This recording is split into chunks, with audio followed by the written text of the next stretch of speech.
When the Third Reich finally collapsed in May 1945, scattered across the battlefields of Europe lay the rusted hulks of what had once been Germany's most fearsome weapon, the Panzerkampfwagen VI Tiger. These massive tanks, weighing 56 tons and armed with the legendary 88mm gun, had terrorized Allied forces from the sands of North Africa to the frozen steppes of Russia. They were machines that inspired dread in enemy tankers and pride in German crews. But what became of these mechanical giants after Nazi Germany's defeat? Where did the Tigers go when the Reich they served crumbled into dust? In the chaotic final months of the war, approximately 1,347 Tiger I tanks had been manufactured between 1942 and 1944, along with 492 of the even more powerful Tiger II, known as the King Tiger. By the time Germany surrendered, most had been destroyed in combat, abandoned by their crews, or deliberately sabotaged to prevent capture. Yet hundreds survived, scattered across a devastated continent. In the decades that followed, these surviving Tigers would embark on strange new journeys, serving new masters, sitting as museum pieces, or simply rusting into oblivion in forgotten corners of Europe. In this video, we will find out. So without further ado, let's start with the first captured Tiger on our list. The story of the Tigers after the war begins with their capture. As German forces retreated and collapsed in the spring of 1945, Allied soldiers advancing through France, Belgium, the Netherlands, and finally into Germany itself encountered abandoned Tigers with increasing frequency.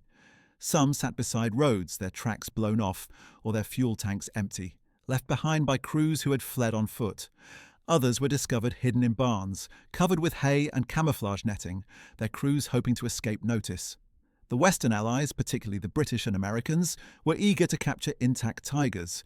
Throughout the war, Allied intelligence had worked tirelessly to understand these formidable machines. Every captured Tiger represented a treasure trove of engineering data, revealing German manufacturing techniques, armor composition, and mechanical design. British and American tank crews had learned to fear the Tiger's powerful gun and thick armor, which made it nearly invulnerable to most Allied tank weapons when engaged frontally. An intact Tiger could be studied, tested, and used to develop countermeasures. The Americans established collection points where captured German vehicles were gathered, catalogued, and assessed.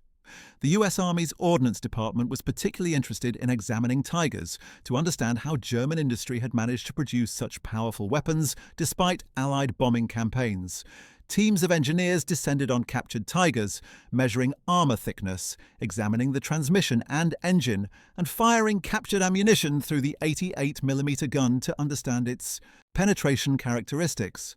One of the most significant early captures occurred in Tunisia in 1943, when British forces captured Tiger 131 after a fierce engagement near the village of Jebel Jaffa. This particular Tiger had been struck by several British 6-pounder anti-tank rounds, one of which had jammed the turret traverse mechanism.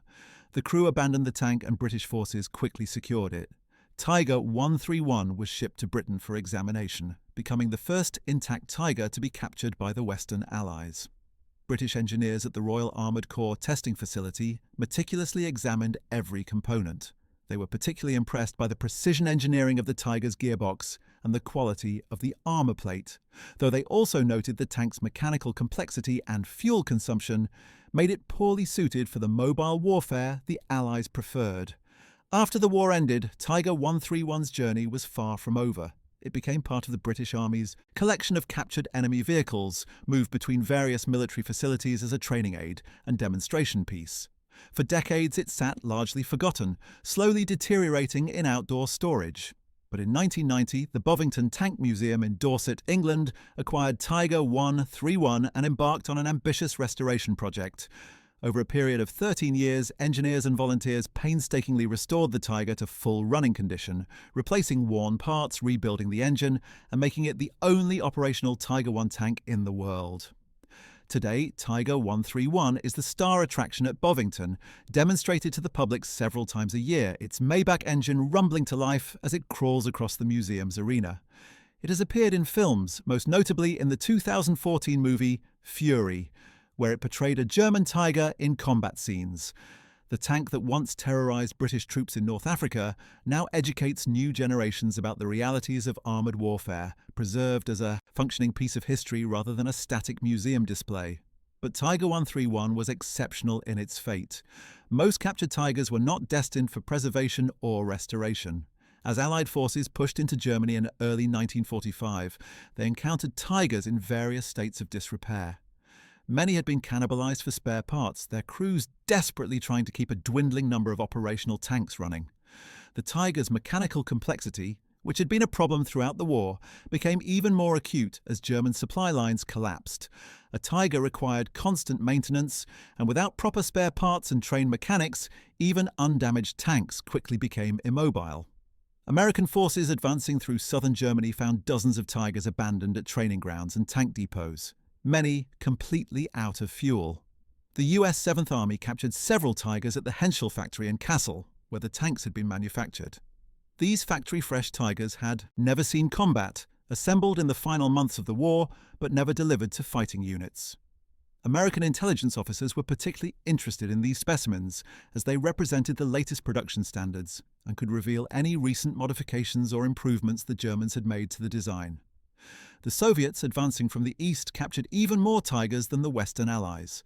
The Red Army had fought against Tigers since 1943, experiencing firsthand the terror these tanks could inflict. Soviet forces had developed tactics to counter Tigers, using massed artillery, anti-tank guns, and swarms of T-34 tanks to overwhelm the German heavyweights, but they paid a heavy price in men and materiel. When Soviet troops entered Germany, they seized every Tiger they could find. Many were immediately pressed into service, repainted with Soviet markings, and used in the final offensives against Berlin and Prague. Soviet tank crews appreciated the Tiger's powerful gun and thick armor, though they complained about its poor mechanical reliability and enormous fuel consumption. After the war ended, the Soviets shipped dozens of captured Tigers back to the Soviet Union for study. Stalin's regime was obsessed with understanding and matching Western technology, and captured German equipment provided invaluable insights. The Soviets established a specialized facility at Kubinka, outside Moscow, where captured enemy vehicles were tested and analyzed. Several Tigers were subjected to exhaustive firing trials, with Soviet engineers measuring penetration distances and armor effectiveness. The results influenced Soviet tank design in the post-war years, contributing to the development of heavy tanks like the IS-3 and T-10. The Kubinka facility still houses several Tigers today, including both Tiger I and Tiger II variants, though most are in poor condition after decades of storage. One particularly famous Tiger that fell into Soviet hands was the Tank, commanded by Obersturmführer Michael Wittmann, the highest-scoring tank ace in history. Wittmann had destroyed 138 Allied tanks and 132 anti-tank guns during his career, becoming a propaganda hero for Nazi Germany. On August 8, 1944, Wittmann's Tiger was destroyed during the Battle of Normandy near the village of Gaumesnil. The exact circumstances of his death remain debated by historians, with evidence suggesting his Tiger was struck by either a British Sherman Firefly, a Royal Air Force Typhoon rocket, or Canadian forces. What is certain is that the Tiger exploded with tremendous force, killing Wittmann and his entire crew instantly. The wreck was left on the battlefield for weeks before being cleared by Allied engineers. Wittmann's body was not identified until 1983, when road construction uncovered the remains of the crew buried in the tank. The Tiger itself had been scrapped long before, cut up for metal during post-war reconstruction. No trace of Wittmann's famous tank remains. Today, though, the field where he died has become a pilgrimage site for military history enthusiasts.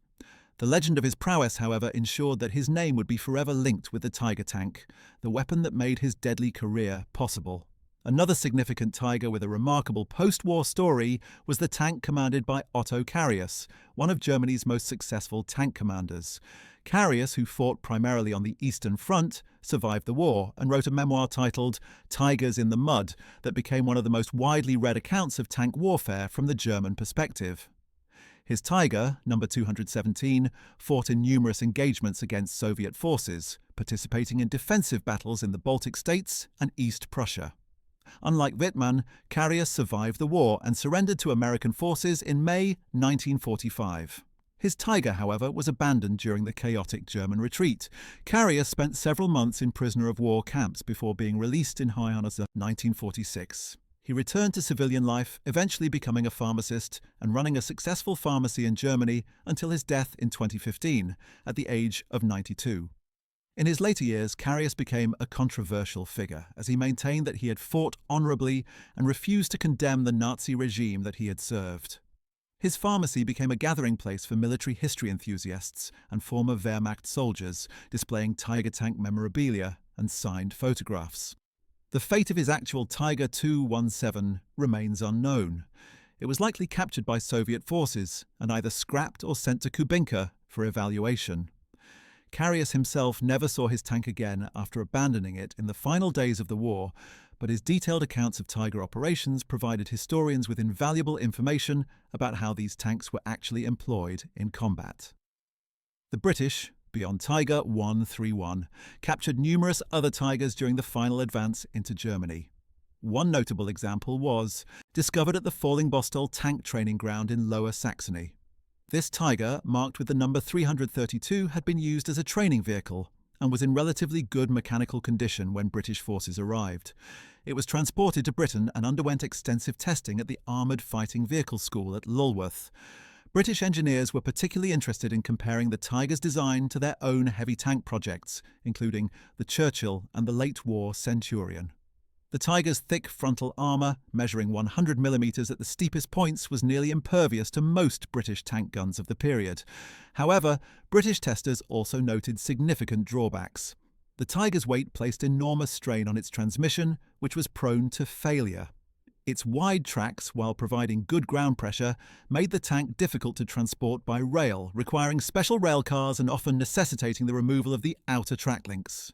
The Tiger's fuel consumption was astronomical by British standards, averaging roughly 1 kilometre per litre of fuel under combat conditions. These findings reinforced British doctrine favouring more mechanically reliable medium tanks over heavy, fuel-hungry monsters. After testing concluded, most British-held Tigers were scrapped. Post-war Britain faced severe steel shortages, and captured German tanks represented readily available scrap metal. Dozens of Tigers were cut up and melted down, their armour plate recycled into reconstruction efforts. A few were preserved, displayed at military bases as war trophies. One Tiger stood for years at the Royal Military Academy Sandhurst, slowly deteriorating in the British weather. Another was displayed outside the Imperial War Museum in London, becoming a familiar sight to visitors throughout the 1950s and 1960s. These displayed Tigers gradually fell into disrepair, their exposed components rusting, their paint fading. By the 1970s, most had been removed from public display, either scrapped or moved into storage. Only a handful of British captured Tigers survive today, scattered among various museums and private collections. The Americans, similarly, captured numerous Tigers as they advanced through France and Germany.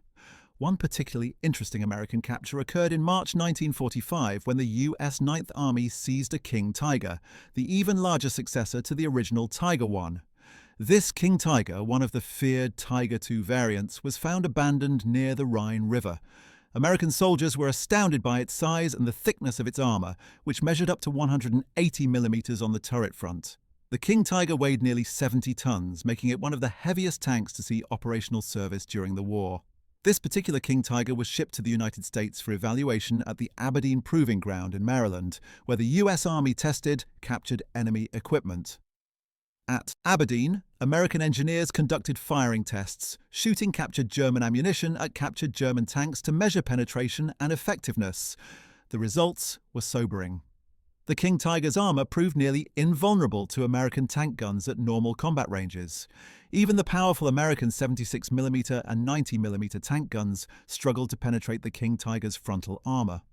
Only specialised ammunition or shots to the side or rear could reliably defeat the massive German tank. However, the Aberdeen tests also revealed the King Tiger's critical weaknesses. Its engine and transmission were chronically unreliable, breaking down frequently during trials. The tank's weight made it slow and ponderous, and its fuel consumption was so extreme that operational range was severely limited. American observers concluded that while the King Tiger was formidable in defensive positions, it was poorly suited to the mobile, mechanized warfare that had characterized the Allied advance across Europe. The King Tiger tested at Aberdeen remained at the facility for decades, eventually becoming part of the permanent collection at the U.S. Army Ordnance Museum. Today, it sits on display, one of the few surviving King Tigers in North America, a testament to German engineering ambition and the impractical extremes to which Nazi tank design had been pushed by war's end. Beyond official military captures, individual Tigers ended up in surprising places. Several were acquired by private collectors in the decades following the war, men fascinated by military history and willing to spend enormous sums to own a piece of it. One French collector, Jacques Littlefield, accumulated one of the world's largest private collections of military vehicles, including a King Tiger he acquired from a European dealer. Littlefield's collection, housed at a private facility in California, became legendary among enthusiasts. After his death in 2009, much of the collection was dispersed, with many vehicles going to museums. The King Tiger, however, remained in private hands, eventually acquired by another collector. The market for historic military vehicles has grown substantially since the 1970s, with intact Tigers commanding prices in the millions of dollars when they occasionally come up for sale. These private transactions have sometimes been controversial, with critics arguing that such historically significant vehicles belong in public museums rather than private collections. Defenders counter that private collectors often invest substantial resources in restoration and preservation that underfunded museums cannot afford.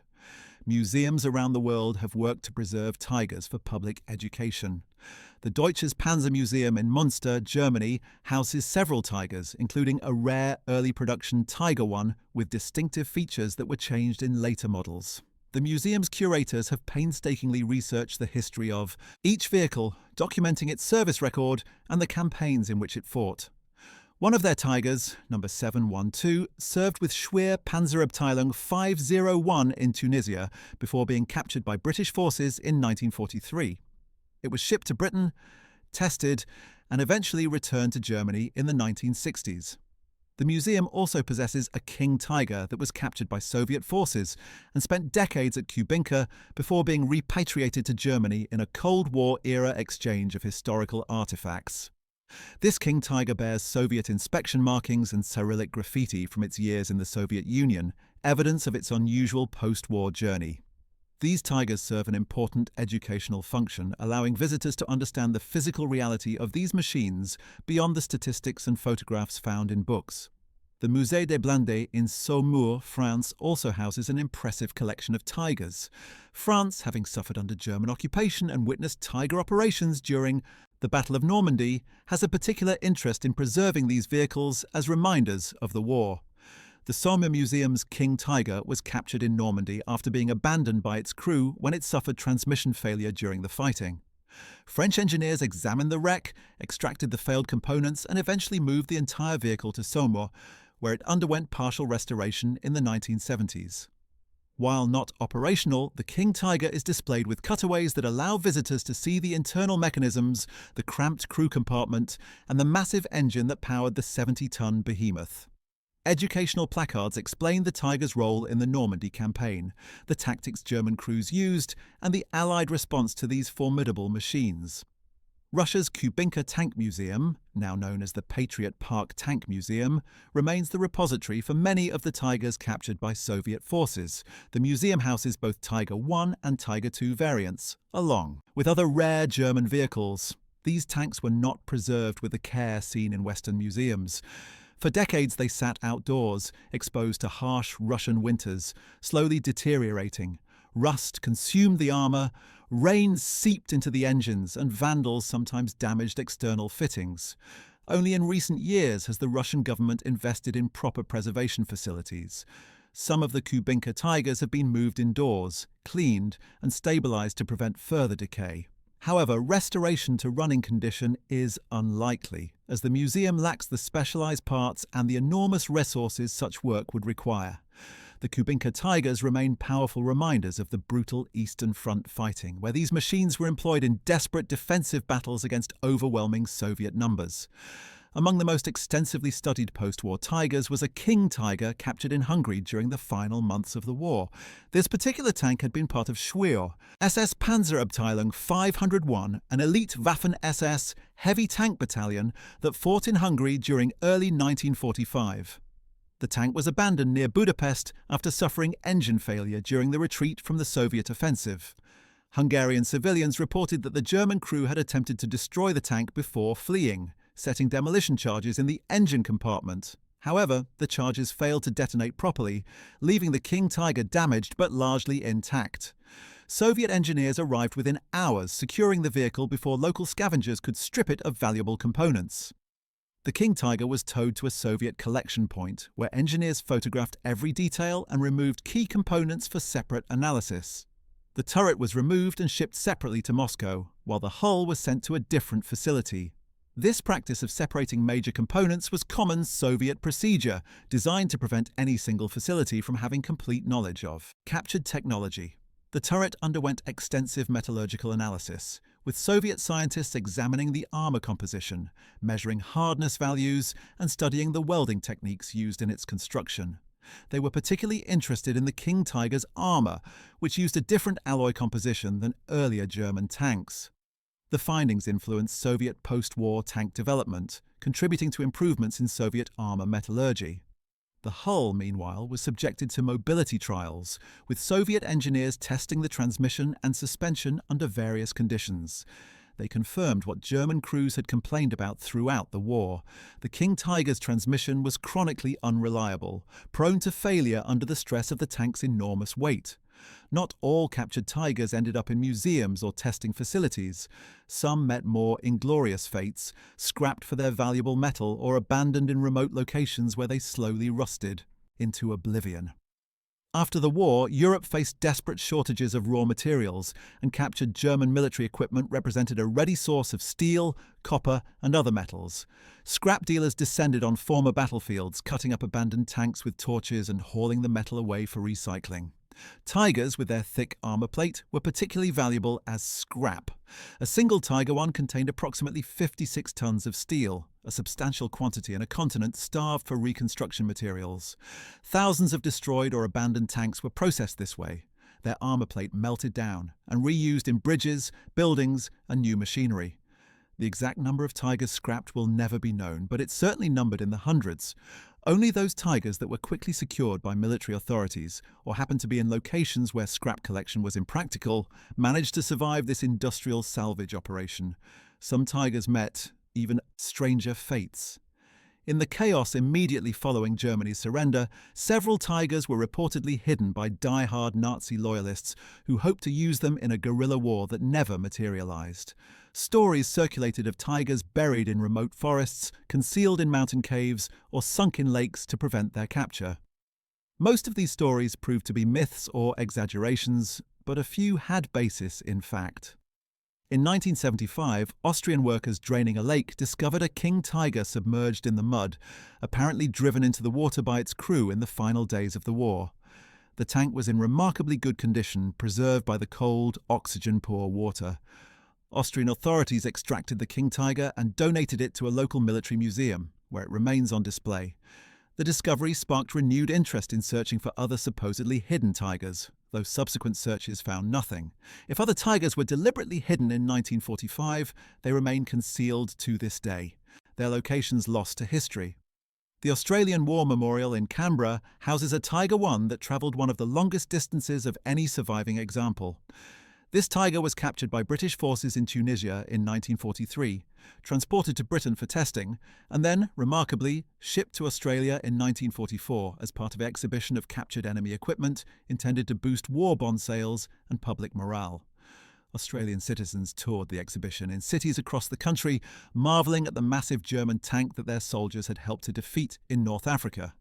After the war ended, the exhibition was disbanded, and most of the equipment was scrapped. However, the Tiger was preserved and eventually became part of the Australian War Memorial's collection. It underwent conservation work in the 1980s and now sits in a climate-controlled gallery, displayed alongside Australian military vehicles from the war. The memorial's curators have researched the Tiger's history, identifying it as tank number 251, which served with Schwer Panzerabteilung 504 in Tunisia. Battle damage is still visible on the armour, including several dents from British anti-tank rounds that failed to penetrate. The Tiger's presence in Australia, so far from the European battlefields where it fought, illustrates the global interest in these machines and the extent to which they captured public imagination as symbols of German military power. In the immediate post-war years, several Tigers were used in films and propaganda productions. The Soviet film industry, which had produced numerous wartime propaganda films, continued to make movies about the Great Patriotic War in the decades following 1945. These films often required Tiger tanks for authenticity, and the Soviets used their captured examples in these productions. One of the Kubinka Tigers was repainted in German markings and appeared in multiple Soviet war films throughout the 1950s and 1960s, portraying the enemy in dramatic battle sequences. Western film productions faced more difficulty obtaining Tigers, as most had been scrapped or were in museums. The 1965 film Battle of the Bulge, which required numerous German tanks for its large-scale battle scenes, substituted American M47 Patton tanks with cosmetic modifications to resemble Tigers. This practice of using substitute tanks became standard in war films for decades, as actual Tigers were simply too rare and valuable to risk in film stunts. Only with the restoration of Tiger 131 to running condition in the 2000s did filmmakers gain access to an authentic, operational Tiger for productions like Fury. The final fate of many Tigers remained unknown for decades after the war. Records were incomplete, and the chaos of 1945 meant that many tanks simply disappeared. Some were buried under collapsed buildings during urban fighting, their locations forgotten. Others were driven into rivers or ravines by retreating crews, lost forever in the depths. Farmers occasionally discovered Tigers buried in their fields, often while ploughing or excavating. These accidental discoveries sometimes led to museums acquiring new examples, though many unearthed Tigers were too damaged or corroded to be worth preserving. In one notable incident in 1978, a farmer in Normandy uncovered a Tiger that had been buried by an artillery strike during the 1944 fighting. The tank's turret had been blown clean off, and the hull was severely damaged. French authorities examined the wreck, extracted some components for museum display, and scrapped the rest. Such discoveries continue occasionally even today, as construction projects and agricultural work uncover the buried remnants of 1945. What remained clear was that the Tiger tank, despite its fearsome reputation during the war, was poorly suited to survival in peacetime. Its mechanical complexity made preservation difficult, its size made storage expensive, and its association with Nazi Germany made it politically sensitive. Many nations preferred to forget the weapons that had been used against them, scrapping Tigers rather than preserving them as reminders of occupation and defeat. Only as time passed and the emotional immediacy of the war faded, did attitudes shift. By the 1970s and 1980s, historians and museum professionals increasingly recognized the value of preserving these machines as historical artifacts, teaching tools about the technological and industrial aspects of the Second World War. This shift in attitude came too late to save the majority of Tigers, but it did ensure that at least some examples would survive for future generations. The question of what to do with captured Tigers was not merely practical, but also political. In the years immediately following the war, the Allied powers were engaged in an increasingly tense rivalry that would become the Cold War. Captured German technology, including Tigers, became bargaining chips in this new conflict. The Potsdam Conference of 1945 established protocols for dividing German military equipment among the victorious powers, but implementation was often contentious. The Soviets demanded a share of every type of captured equipment, while the Western Allies sought to retain the most advanced examples for their own study. Tigers fell into this category of contested spoils. Several Tigers were divided among the powers through negotiated exchanges, with the Soviets receiving some examples while the British and Americans kept others. These negotiations sometimes became heated, with Soviet representatives accusing the West of hiding the most advanced Tigers, and Western diplomats countering that the Soviets had already seized enormous quantities of equipment in their occupation zone of Germany. The tension over captured technology was symptomatic of the broader deterioration in Allied relations that would define the post-war era. Several Tigers captured in the final weeks of the war were found in unexpected locations, revealing the desperate improvisations of the collapsing Third Reich. One King Tiger was discovered inside a church in a small Bavarian village where German soldiers had driven it to hide from Allied aircraft. The tank had crashed through the church's wooden doors, destroying the interior but finding concealment beneath the stone roof. Local villagers reported that the crew had abandoned the tank and fled toward Austria in the war's final hours.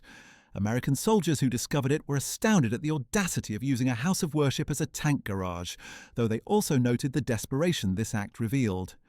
The King Tiger was extracted from the church with considerable difficulty, requiring the partial demolition of the building's walls to create an opening wide enough for the massive tank. This particular King Tiger eventually made its way to Aberdeen Proving Ground, where it joined other captured examples for testing and evaluation. The fate of Tigers extended beyond mere physical survival to include their role in shaping post-war military doctrine and tank design. Allied military planners studied captured Tigers intensively, analysing what had made them effective and what had limited their success. The Tiger's powerful gun became the benchmark against which Allied designers measured their own weapons. The British, developing their post-war tank fleet, insisted that new designs must be able to defeat Tiger-level armour at reasonable combat ranges. This requirement drove the development of larger guns, including the British 17-pounder and later the powerful 105mm rifled gun that would arm the Centurion tank. American designers similarly drew lessons from the Tiger, incorporating heavier armor and more powerful guns into late-war designs like the M26 Pershing and post-war tanks like the M46 and M47 Patton. The Tiger's influence extended even to Soviet tank design, where captured examples informed the IRI development of heavy tanks like the IS-3 and the later T-10. In this sense, the Tiger's legacy survived long after the physical tanks had been destroyed or consigned to museums. The design principles it embodied, particularly the emphasis on firepower and protection, continued to shape tank development well into the Cold War era. One particularly significant aspect of post-war Tiger usage was their employment in gunnery trials and destructive testing. Both the Americans and British conducted extensive firing tests, shooting at captured Tigers with various weapons to determine effective countermeasures.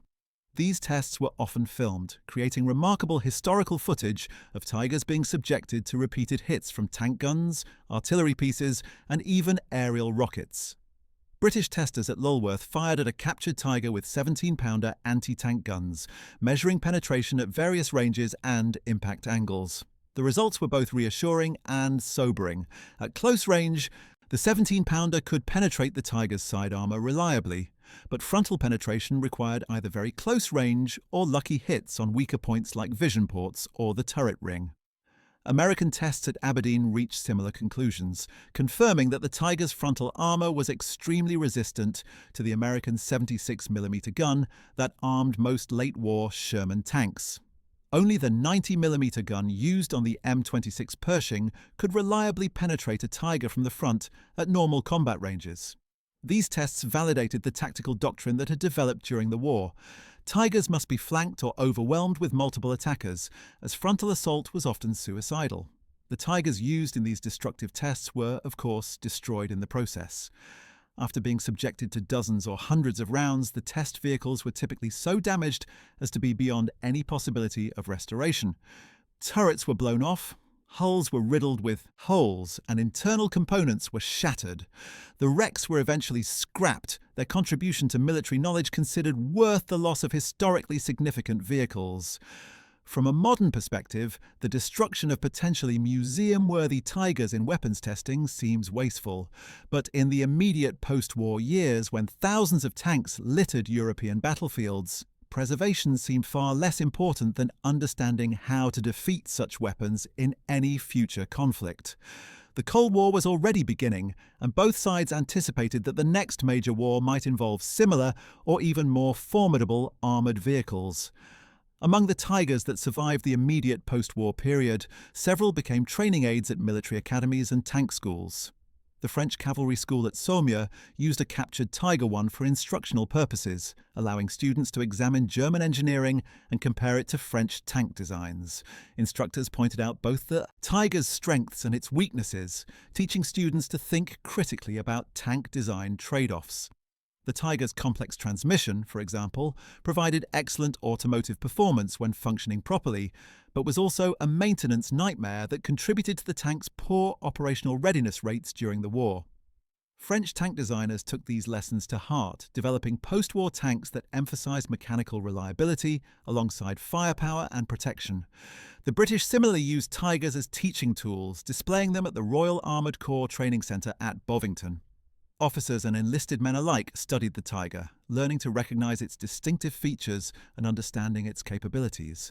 This educational use ensured that knowledge of the Tiger was passed down through successive generations of tank crews, even as the actual combat veterans who had faced Tigers retired and left service. Not all surviving Tigers remained in Europe or the United States. One Tiger I ended up in Belgium, captured during the Battle of the Bulge in late 1944.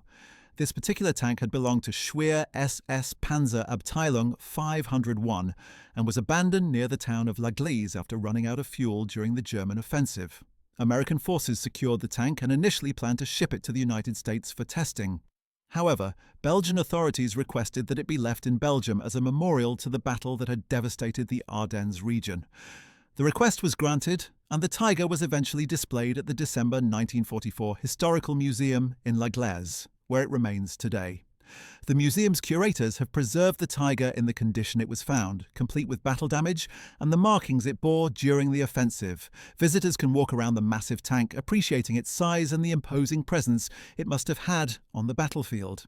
The La Gleize Tiger serves as a powerful reminder of the Battle of the Bulge, Germany's last major offensive in the West, and a desperate gamble that ultimately failed due to fuel shortages, Allied air superiority, and determined resistance by American forces. The Swiss Army, surprisingly, also possessed a Tiger tank, though its acquisition was unusual. Switzerland, neutral throughout the war, occasionally interned damaged military equipment that crossed its borders. In April 1945, a damaged Tiger I was driven into Switzerland by its crew, who preferred internment to capture by advancing Allied forces. Swiss authorities impounded the tank and added it to their collection of interned equipment. After the war, the Tiger remained in Swiss military custody, used for a time as a technical demonstration piece at Swiss tank schools. The Swiss were particularly interested in examining the Tiger's engineering, as Switzerland was developing its own armoured vehicle programs and wanted to understand international tank design trends. The Swiss Tiger eventually ended up in the Swiss Military Museum at Full-Ruhenthal, where it joined other equipment from the war years. This Tiger represents a unique footnote in the history of the type, a German weapon that never fought against the Allies, but instead found sanctuary in a neutral country. Several Tigers suffered the ignominious fate of being used as target practice or obstacles on military training ranges.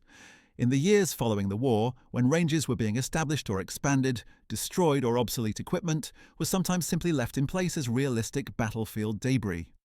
A few Tigers ended up serving this purpose, positioned on ranges to provide reference points or simulate destroyed enemy vehicles.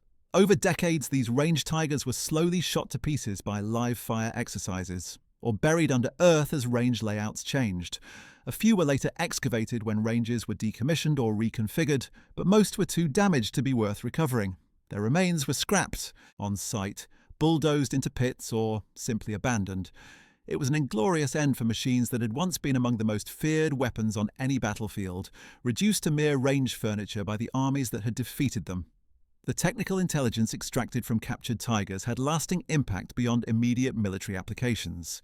Engineers studying Tigers discovered manufacturing techniques and metallurgical processes that influenced civilian industry. The precision machining evident in Tiger components impressed Western engineers, who recognized that German industry had achieved remarkable quality despite Allied strategic bombing. Some German manufacturing methods were adopted or adapted for use in civilian machinery production. The Tiger's gearbox, while overly complex for military use, represented sophisticated engineering that informed post-war automotive design. Similarly, the armor plate metallurgy used in Tigers influenced developments in industrial steel production. These civilian spin-offs from military analysis ensured that the Tiger's technical legacy extended well beyond tank design. By the 1960s, as the surviving Tigers aged and began showing signs of serious deterioration, preservationists faced a difficult challenge. The tanks required specialized facilities, constant maintenance to prevent rust and decay, and eventually major restoration work if they were to survive. Many museums lacked the resources for such ambitious projects. Tigers that had been stored outdoors were in particularly poor condition, their interiors flooded with rainwater, their engines seized, and their armor covered with rust.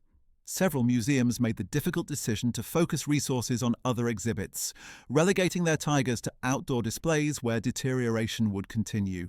A few tigers were even sold or traded to other institutions better equipped to care for them. These transactions sometimes sparked controversy, particularly when museums sold tigers to private collectors rather than to other public institutions. Critics argued that such historically significant artifacts should remain in public hands, accessible to researchers and the general public. Defenders of the sales noted that without private collectors willing to invest in restoration, some tigers would simply have rusted away to nothing. The restoration of Tiger 131 to running condition in the early 2000s marked a watershed moment for tiger preservation. The Bovington Tank Museum's ambitious project demonstrated that with sufficient resources and expertise, a tiger could be returned to operational status.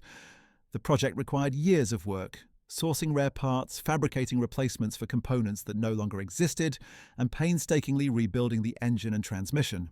When Tiger 131 finally moved under its own power in 2003, it was the first time in decades that a Tiger had operated its Maybach engine. The sight and sound of the massive tank crawling across the museum's demonstration area thrilled military history enthusiasts worldwide. Video of the restored Tiger quickly spread through the emerging internet, introducing new generations to these historic machines. The success of Tiger 131's restoration inspired other institutions to consider similar projects, though the enormous cost, estimated at well over $1 million, put such work beyond the reach of most museums. Private collectors with the means to fund restorations became increasingly important to tiger preservation in the 21st century. Several wealthy enthusiasts purchased tigers in poor condition and invested heavily in bringing them back to displayable or even running condition. These projects required assembling teams of specialist mechanics, fabricators, and historians who could authenticate parts and ensure historically accurate restoration. One American collector spent over a decade restoring a king tiger to static display condition, sourcing parts from multiple countries and consulting with German engineering firms that had historical connections to the original manufacturer. The restored king tiger was eventually donated to a museum, ensuring public access while benefiting from the resources only a private individual could have marshaled. Such collaborations between private collectors and public institutions became an increasingly common model for preserving rare military vehicles. The remaining tigers scattered across museums worldwide represent only a tiny fraction of the nearly 2,000 produced during the war. Estimates suggest that fewer than 10 operational or complete tigers survive today, with perhaps another 24 in various states of preservation in museums. Given that 1,347 Tiger I tanks and 492 Tiger II tanks were built, this means that less than 2% of all Tigers produced survived into the modern era. The rest were destroyed in combat, abandoned and scrapped, or simply lost to the chaos of war and post-war reconstruction. This attrition rate was not unique to Tigers, it was typical of Second World War armoured vehicles generally. What made the Tiger's survival rate particularly notable was the intense Allied interest in capturing examples, which should have led to more preservation. That so few survived despite this interest speaks to the enormous pressures of the post-war years, when steel shortages and lack of resources led to the destruction of historically significant equipment. Poland possesses a King Tiger captured by Soviet forces and later transferred to Polish authorities as part of post-war military aid programs. This King Tiger fought in defense of Berlin in April 1945, part of the desperate last-ditch effort to defend the Nazi capital. Polish tankers studied the captured King Tiger closely, as Poland was rebuilding its armed forces with Soviet assistance and wanted to understand the capabilities of potential enemies. The King Tiger was kept at a Polish military facility for decades before being transferred to the Polish Army Museum in Warsaw in the 1970s. There it joined an impressive collection of Second World War armour, representing various combatants. The museum's King Tiger is displayed with its history clearly explained, including its service in the defence of Berlin and its capture by Soviet forces. Polish historians have researched the tank's combat history, identifying the specific unit to which it belonged and documenting its final battle. This research adds depth to the exhibit, transforming the King Tiger from a mere display piece into a vehicle with a documented story. The technical documentation captured alongside Tigers proved as valuable as the tanks themselves. German maintenance manuals, crew training guides, and engineering drawings provided detailed insights into every aspect of Tiger operations. Allied intelligence officers seized these documents wherever they could be found, at abandoned tank depots, factory offices, and training facilities. The manuals revealed the complexity of maintaining a Tiger in combat conditions, documenting the extensive routine maintenance required to keep the tank operational. One captured manual detailed the process for changing a Tiger's track, a laborious procedure that required multiple crew members and could take hours even with proper tools. Another document outlined the troubleshooting procedures for the Maybach engine, listing hundreds of potential problems and their solutions. These manuals were translated into English, Russian, and French, studied by Allied tank crews and designers, and filed away in military archives where they remained for decades. In recent years, historians and museum curators have rediscovered these documents, using them to authenticate restorations and understand how Tigers were actually operated in the field. Several Tigers were modified post-war for specialized testing purposes that had nothing to do with their original military function. One Tiger was used by British engineers to test experimental track designs, with the original tracks repeatedly removed and replaced with prototype designs as engineers sought to improve traction and reduce ground pressure. Another Tiger had its turret removed entirely and was converted into a test bed for experimental automotive components, its powerful engine making it suitable for stress testing transmissions and final drives. These converted Tigers were eventually scrapped after testing concluded, their original configuration destroyed beyond any possibility of restoration. While tragic from a preservation standpoint, these conversions did serve scientific purposes that advanced automotive engineering knowledge. The data gathered from testing Tiger components contributed to improvements in heavy vehicle design that benefited both military and civilian applications. The Norwegian Armed Forces Museum in Oslo houses a King Tiger with an unusual history. This particular tank was captured in Germany by Norwegian forces that had fought alongside the Allies after Norway's liberation. The Norwegians, rebuilding their military after years of occupation, were intensely interested in modern military technology. The King Tiger was transported to Norway and displayed at military installations as an example of the German military machine that had occupied their country for 5 years. For Norwegian veterans, seeing the massive tank subdued and captured was a form of catharsis, a tangible symbol that the occupiers had been defeated. The King Tiger remained at Norwegian military bases until the 1980s, when it was transferred to the Armed Forces Museum for permanent preservation.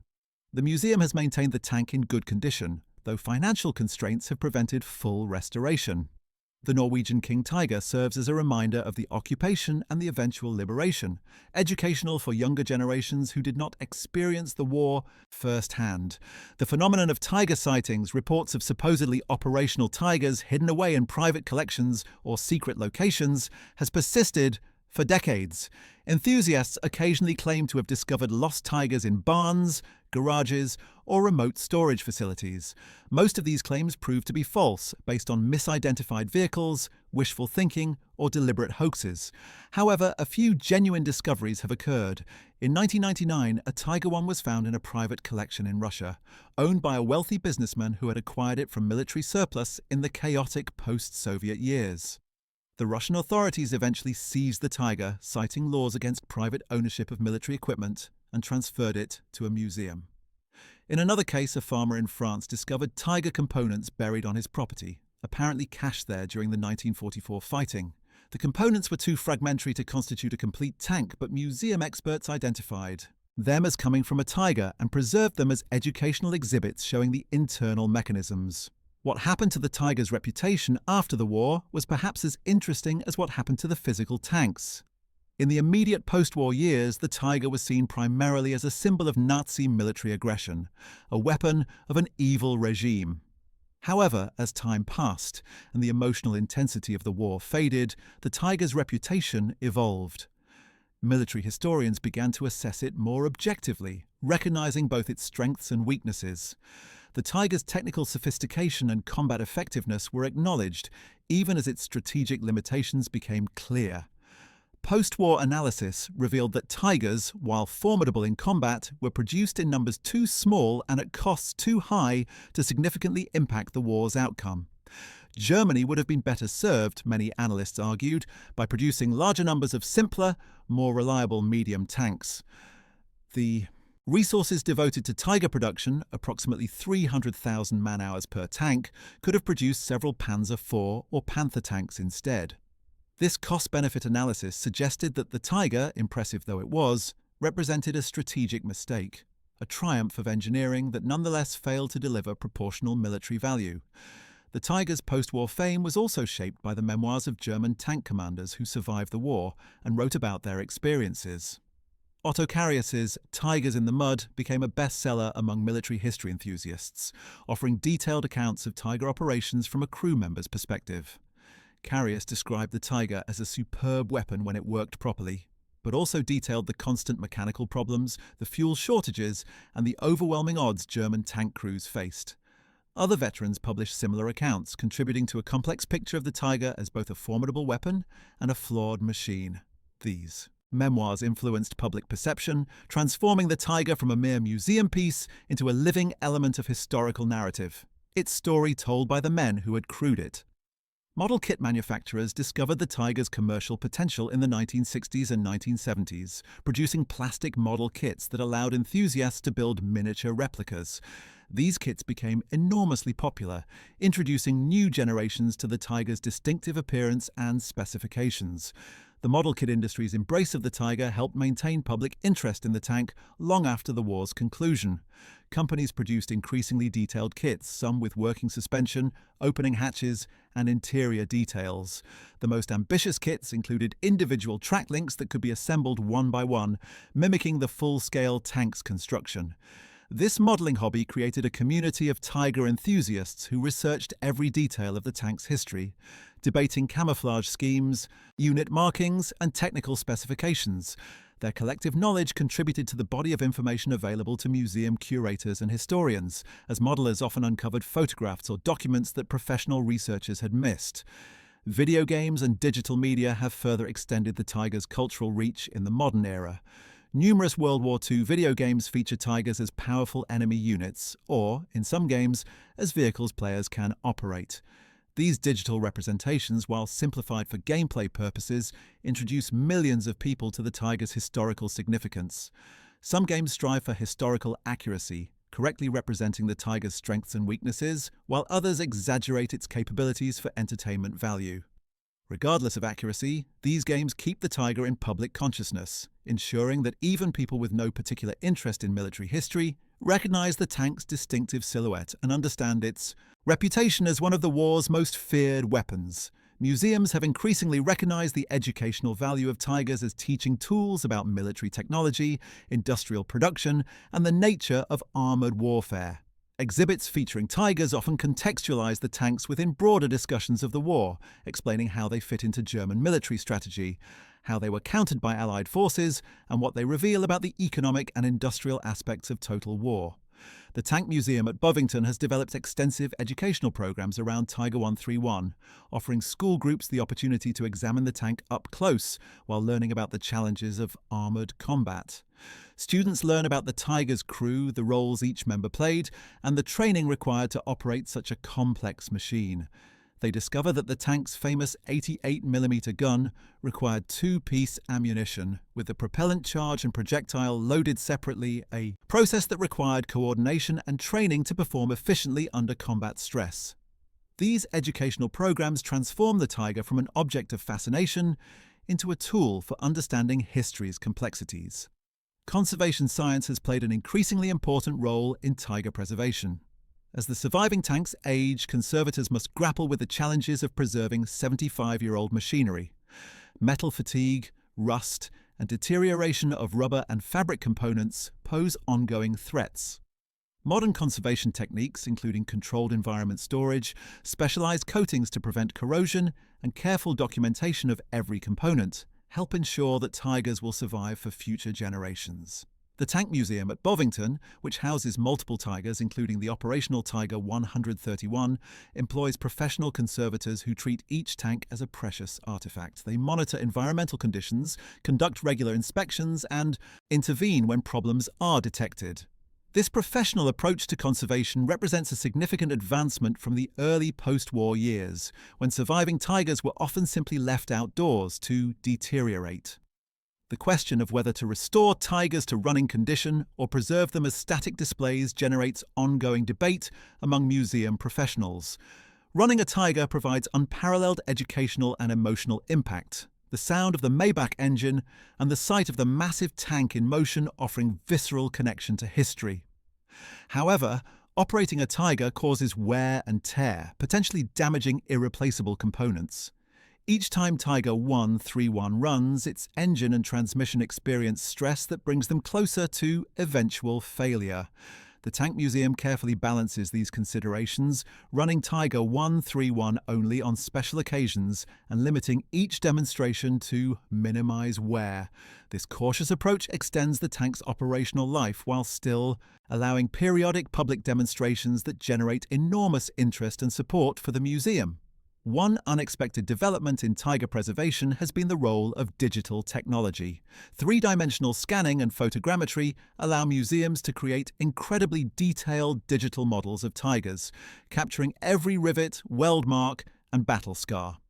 These digital models serve multiple purposes. They provide backup documentation in case physical specimens are damaged or destroyed. They enable virtual exhibitions, allowing people worldwide to examine Tigers in detail without traveling to museums. They also assist restoration efforts, as conservators can compare current condition to previous scans to track deterioration or verify that repairs match original configuration. Some museums have made their digital Tiger scans freely available online, democratizing access to these historically significant machines. Anyone with an internet connection can now rotate a three-dimensional model of a Tiger, zoom in to examine details, and learn about its specifications. This technological approach to preservation complements physical conservation, ensuring that knowledge of Tigers survives even if, eventually, the physical specimens deteriorate beyond recovery. The commercial value of Tigers has risen dramatically in recent decades, with the few examples that occasionally come to market commanding extraordinary prices. When a private collector's estate sale included a Tiger in 2018, the auction generated international attention, with bidding reaching several $million before the sale. Such prices reflect both the Tiger's rarity and its iconic status among military collectors. However, high values also create problems. They incentivize treasure hunting, with individuals searching former battlefields, hoping to discover buried or abandoned Tigers. Most such searches find nothing, but the activity can damage archaeological sites and disturb war graves. Several European countries have enacted laws restricting the excavation of Second World War sites without proper permits, partly in response to unauthorized treasure hunting. These laws recognize that battlefields are not merely hunting grounds for valuable relics, but are historical sites worthy of protection and respect. The story of Tigers in museums also includes specimens that were lost to neglect or poor decision-making before preservation efforts began in earnest. In the 1950s, several museums possessed Tigers, but lacked the resources or commitment to maintain them properly. As these institutions faced budget constraints, difficult decisions had to be made about which artifacts to preserve. Some museums chose to deaccession their Tigers, selling them for scrap or trading them to other institutions. A king Tiger that had been displayed at a British military museum was scrapped in 1958, cut up for metal during a period when the museum needed funds for building renovations. Museum.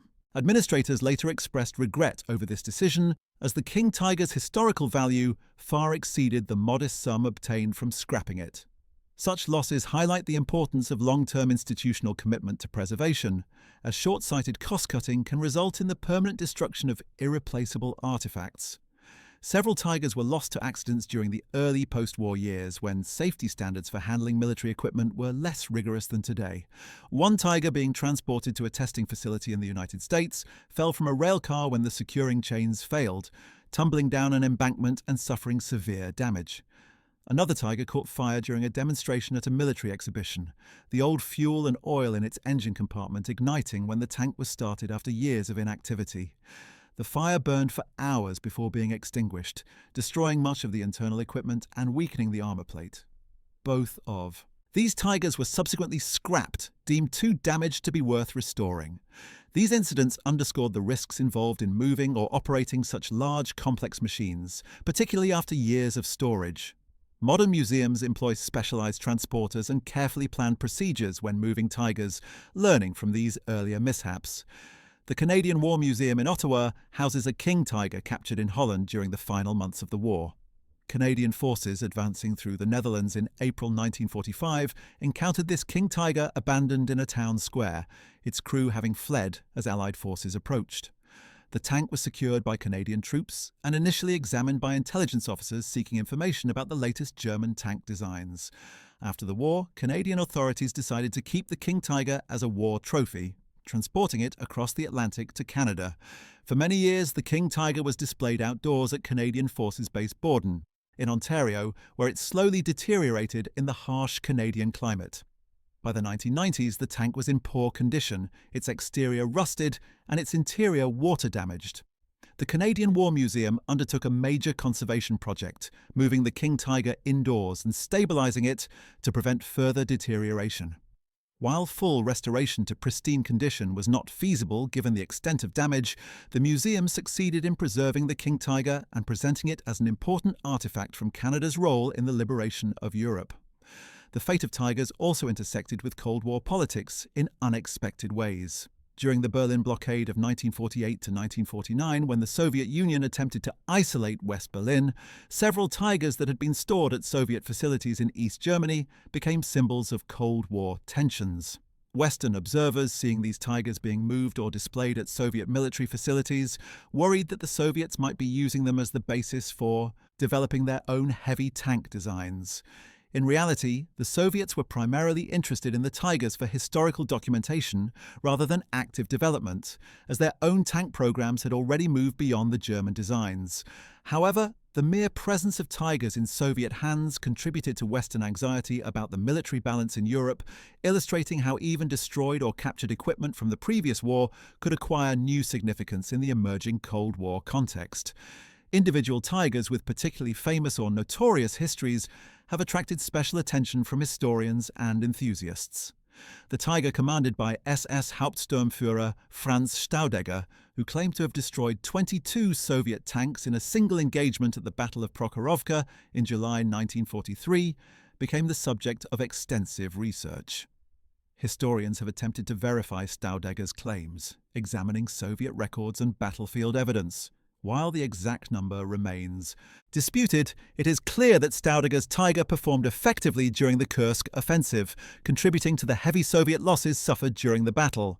Staudegger survived the war and lived until 1991, occasionally giving interviews about his experiences. His Tiger, however, was destroyed later in the war on the Eastern Front. What became of its wreck is unknown, likely scrapped during the massive post-war clearance of battlefield debris, or simply left to rust in a remote location where it remains undiscovered. The Tigers that survived long enough to reach museums faced another challenge: how to display them meaningfully. Simply parking a tank in a museum hall provides visual impact but limited educational value. Progressive museums have developed innovative ways to contextualize their Tigers, using multimedia presentations, cutaway displays, and interactive exhibits. The Deutsches Panzermuseum created a cross-section display showing a Tiger's internal layout, allowing visitors to understand how crew members were positioned, where ammunition was stored, and how the mechanical systems functioned. This type of display required careful modification of an already damaged Tiger, cutting away sections of the hull and turret to reveal the interior. The museum justified this invasive treatment by noting that the educational value gained outweighed the loss of external completeness, particularly as the tank in question was already too damaged for full restoration. Other museums have used augmented reality technology, allowing visitors to point smartphones or tablets at a Tiger and see overlaid information about its specifications, crew positions, and combat history. These technological enhancements transform passive viewing into active learning, particularly appealing to younger visitors accustomed to interactive digital content. Some Tigers ended up in unexpected locations due to the chaos of the immediate post-war period. One king tiger was discovered in the 1960s in a scrapyard in Denmark, apparently having been sold there as scrap during the massive disposal of German military equipment in the late 1940s. The scrapyard owner, recognizing the tank's historical significance, contacted Danish military authorities rather than cutting it up. The King Tiger was eventually transferred to the Royal Danish Arsenal Museum in Copenhagen, where it joined other Second World War artifacts. This example illustrates how tigers could slip through official channels and end up in commercial hands, sometimes with fortunate outcomes when the recipients recognized their value. Not all such diversions ended so well. Many tigers that entered private scrap operations were indeed cut up, their historical value unrecognized or disregarded in favor of their metal value. The environmental challenges of tiger preservation have become increasingly apparent as climate change affects museum conditions. Tigers stored in facilities without climate control face, accelerating deterioration as temperature and humidity fluctuations increase. Rust formation accelerates in humid conditions, while extreme temperature swings cause metal expansion and contraction that can crack welds and stress components. Museums in coastal areas face particular challenges as salt-laden air rapidly corrodes exposed metal. The Tank Museum at Bovington, located near the English coast, has invested heavily in dehumidification systems to protect its collection from the damp British climate. These systems must run continuously, representing a significant ongoing expense. Smaller museums with fewer resources face difficult choices between investing in climate control or accepting that their tigers will continue to deteriorate. Some have opted for partial solutions, such as sealing tigers in protective enclosures or applying specialized coatings that slow but do not halt corrosion. The symbolic meaning of tigers has shifted dramatically over the decades since the war. In the immediate post-war period, they were symbols of Nazi aggression and the evil that had to be defeated. By the 1960s and 1970s, as the war generation aged and new generations with no personal memory of the conflict reached adulthood, tigers became more purely historical artifacts, divorced from their political context. This shift allowed more objective assessment of their technical merits and historical significance. However, the rise of neo-Nazi movements in some countries has complicated this detachment, as extremist groups sometimes use tiger imagery as a symbol of fascist militarism. Museums displaying tigers have had to navigate these sensitivities, ensuring that their exhibits clearly contextualize the tanks as artifacts of a regime that perpetrated monstrous crimes, not as objects to be celebrated or glorified. Educational materials accompanying tiger displays typically emphasize the human cost of the war, the crimes committed by the Nazi regime, and the suffering inflicted by the German military machine, of which tigers were a component. One remarkable tiger discovery occurred in 2013 when a German pensioner was found to have a Panther tank and other military vehicles, including reports suggesting a king tiger, stored in his basement and garage. Authorities seized the collection after a lengthy investigation, charging the collector with illegal weapons possession. While the exact composition of his collection was disputed, the case highlighted the phenomenon of private military vehicle collecting in Germany and the legal complexities surrounding ownership of such items. German law restricts private ownership of functional military weapons, but many collectors argue that preserved vehicles are historical artifacts rather than weapons. The case resulted in the collection being sold at auction, with proceeds going to cover legal costs and fines. The incident sparked debate in Germany about how to balance historical preservation with public safety, concerns regarding military equipment, the phenomenon of tiger gate guardians, tanks displayed at military bases as monuments or memorials, contributed to both preservation and loss. Some tigers displayed at bases were maintained reasonably well, protected from the elements and occasionally repainted to prevent rust. Others were neglected, slowly deteriorating as base budgets prioritized operational needs over historical preservation. When military bases closed or were reorganized, these gate guardian tigers sometimes became orphaned, with no clear ownership or responsibility for their care. Several tigers have been rescued from such situations by museums that learned of the neglected vehicles and arranged for their transfer. In other cases, tigers displayed at bases were scrapped when the bases closed, local authorities seeing no value in retaining bulky monuments to a war that ended decades earlier. The tigers held at the United States Army Heritage and Education Center in Carlisle, Pennsylvania, represent American efforts to preserve examples of enemy equipment for educational purposes. The center's collection includes both a Tiger I and various Tiger components recovered from different sources. These Tigers are maintained as part of a broader collection documenting armored warfare development. American veterans who fought against Tigers sometimes visit the center, sharing their recollections of encountering these tanks in combat. These oral history interviews provide invaluable context, describing the fear Tigers inspired, the tactics used to counter them, and the relief when German armor was defeated or bypassed. As the veteran generation passes away, such first-hand accounts are being lost, making the physical preservation of Tigers even more important as tangible connections to historical experiences that can no longer be related in person. Some Tigers were modified in the immediate post-war period for purposes quite different from their original military role. One Tiger I was converted into a recovery vehicle by removing its turret and installing a crane, used by Allied forces to clear battlefield wreckage and recover damaged vehicles. This conversion made practical sense, as the Tiger's powerful engine and robust chassis were well suited to heavy recovery work. The converted Tiger operated for several years before being retired and eventually scrapped. While the modification destroyed the tank's historical integrity, it at least allowed the chassis to serve a productive purpose during the critical reconstruction period. Similar conversions occurred with other Tigers, adapted to serve as mobile command posts, engineering vehicles, or simply as sources of spare parts for other equipment. These expedient uses reflected the post-war priority on practical utility over historical preservation. The question of repatriation, whether Tigers captured during the war should be returned to Germany, has occasionally arisen.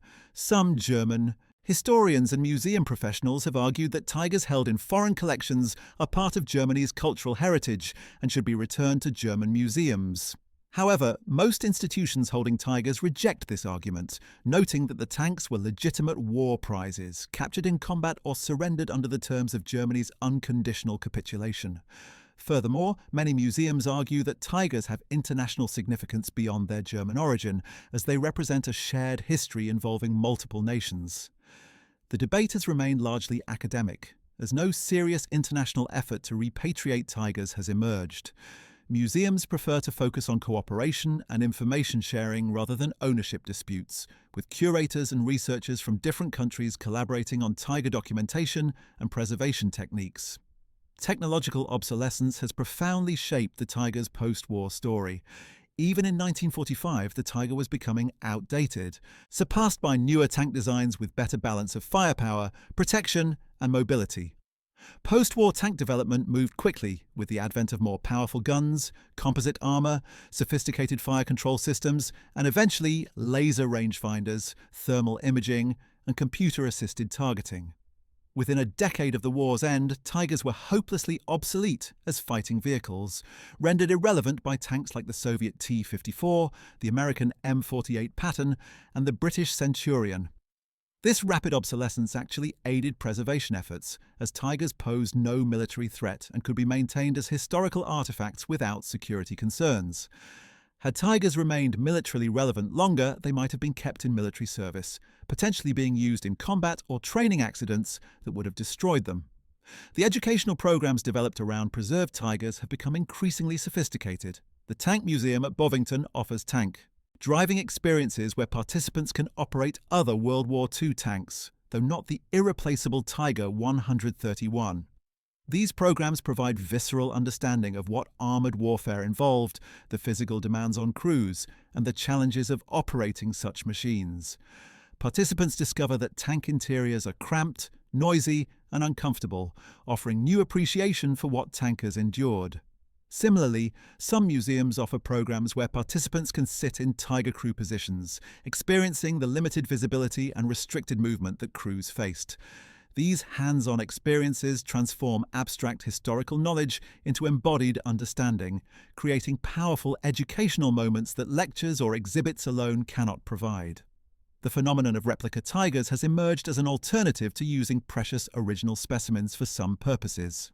Several companies and individuals have constructed Tiger replicas, ranging from detailed full-scale models built on modern truck chassis to completely functional reconstructions using original drawings and specifications. These replicas serve various purposes, including film production, military shows, and educational programs. While replicas lack the historical authenticity of genuine Tigers, they can be operated without risk to irreplaceable artifacts and can be modified for specific purposes without ethical concerns.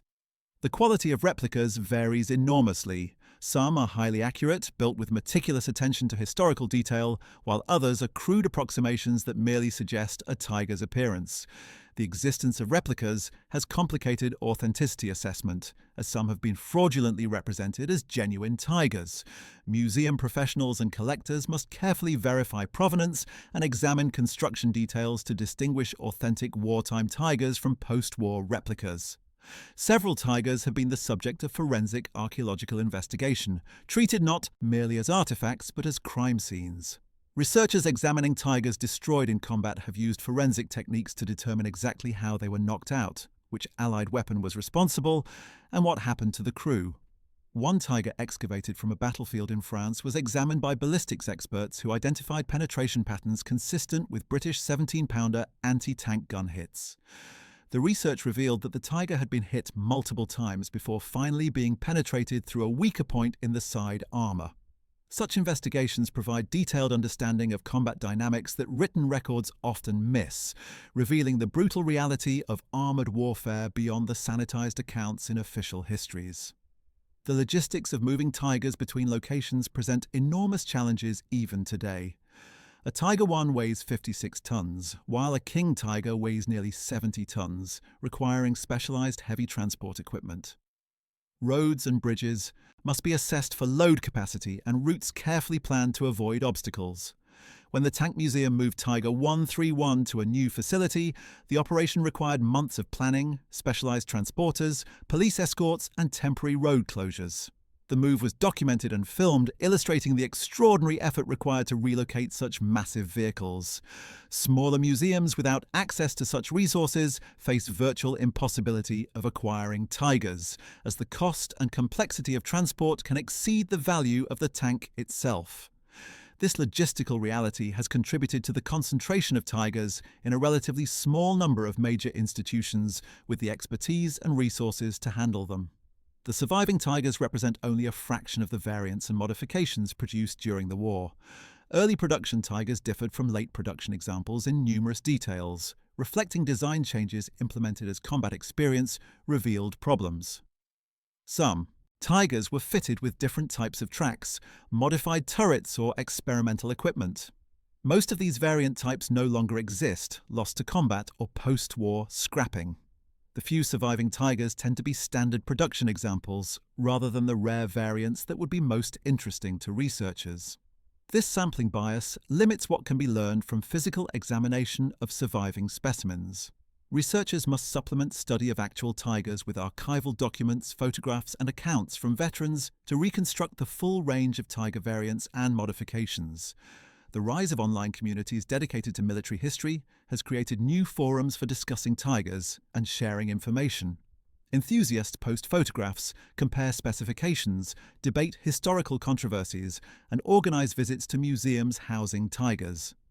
These online communities have become valuable resources for researchers, as members often possess specialized knowledge or access to obscure sources. However, online discussions can also spread misinformation, as myths and exaggerations about tigers propagate through forums and social media. The tiger's legendary status makes it particularly susceptible to mythology, with claims about its invincibility, secret capabilities, or hidden specimens that exceed historical evidence. Museum professionals and historians must navigate this complex information environment, correcting misconceptions while acknowledging the genuine public interest that online communities represent. Several tigers have been the subject of controversial restoration decisions that divided the preservation community. When one museum decided to repaint a tiger in historically accurate camouflage, removing the plain grey paint applied post-war, critics argued that this erased the tank's post-war history and created a sanitized representation that ignored the vehicle's full life story. Defenders countered that the post-war paint had no historical significance and that showing the tiger in its wartime appearance provided more educational value.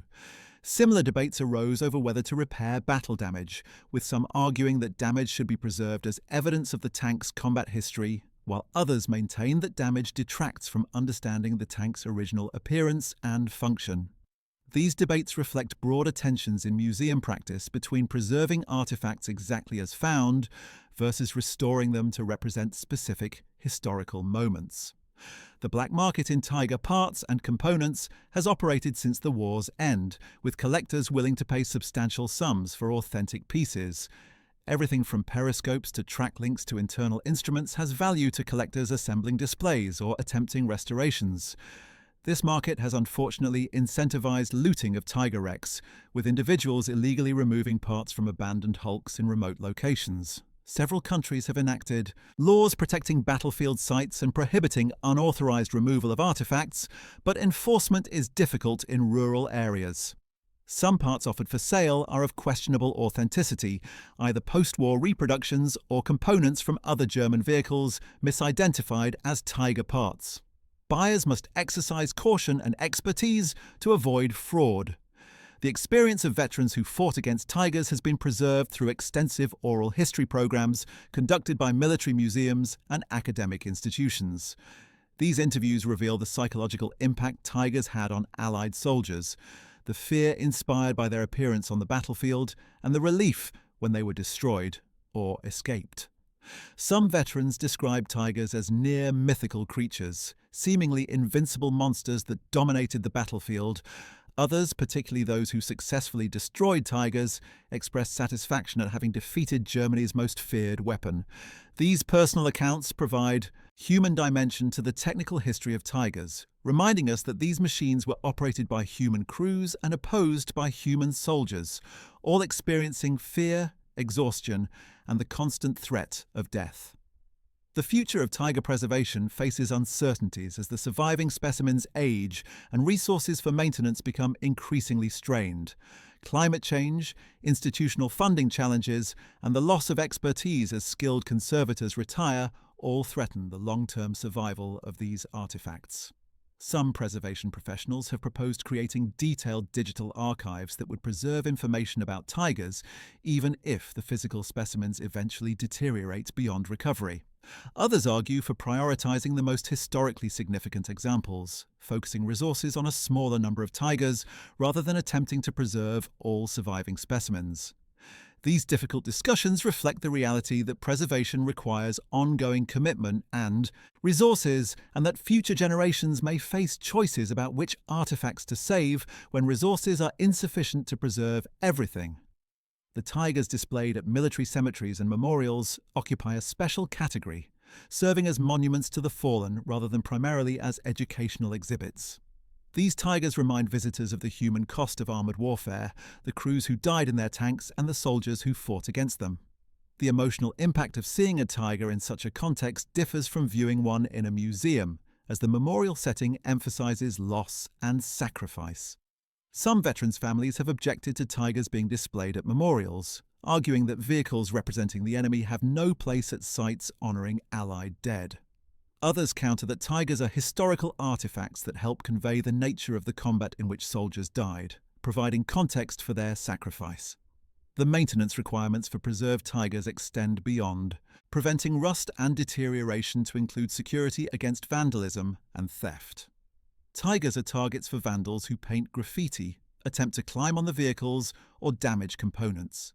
Museums must balance accessibility with protection, wanting visitors to approach tigers closely enough to appreciate their size and details while preventing damage.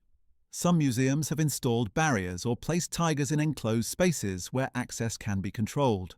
However, such measures can distance visitors from the artifacts, reducing the emotional and educational impact. Finding the right balance between preservation and access remains an ongoing challenge for institutions displaying tigers. Several documentary films and television programs have featured preserved tigers, using them to illustrate narratives about the Second World War.